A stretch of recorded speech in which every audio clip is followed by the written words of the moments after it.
But I want to talk about some of the steps, okay? Yeah. So you go home, Lockwood, and you say, all right, I got to do something about this. What was your next step? Like, how did you get to the next piece? Well, I'll tell you, before I go there, the mindset was part of it. Because, again, I'm a 22 years retired veteran, military.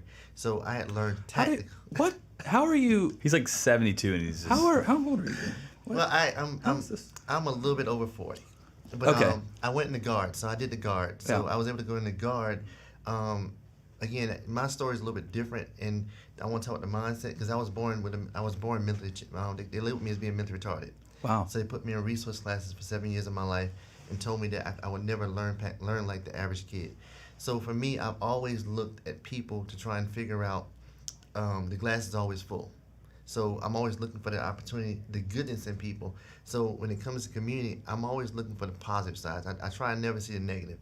And so when you looked at, when you asked that question, the mindset and how you morphed into it, when I went back to that community, two things happened. One was I walked through that community and I realized the problems. And it's the problems that we see in businesses and communities. That community wasn't a bad community. It had just lost financial, social, and family disconnects. Now you take those three things in a business or in anyone's life, you disconnect you from your friends. What happens? You fall apart. Yeah. Financially, you take away the financial concept, your ability to have access to finances, you fall apart.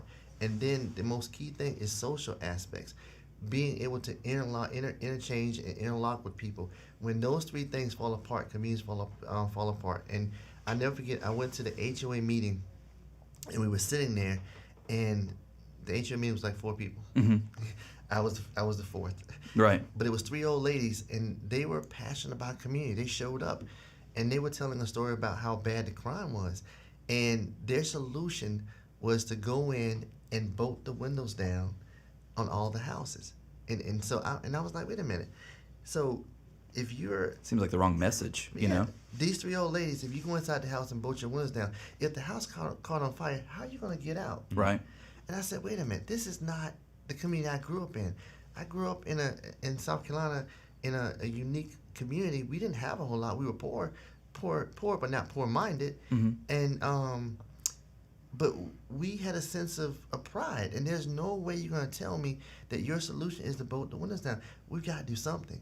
So when I walked out of that meeting, my life changed because I knew that just like anything, you either going to talk about a solution or you're going to be a part of that solution. And I wanted to be a part of it. So I had to be creative. And so I found out all the stakeholders and people that wanted to be a part of that community. And I said, let's do one thing. Let's change the narrative. We've got to focus on changing the narrative, and not tomorrow, but now. And so we did something that was off the wall. Again, if you want to change anything, you've got to interject something that's different. I was talking about it earlier, and we found our connection. Which is wild. Isn't that amazing, though? Like, I can't tell you how many times we've been sitting across from people on this show, this cast, or at a business meeting or whatever. It's like, dude, you look familiar. And then, sure enough, I mean, it's been all sorts of things, whether it was business or work or anything. But anyway, please continue. I just think it's amazing.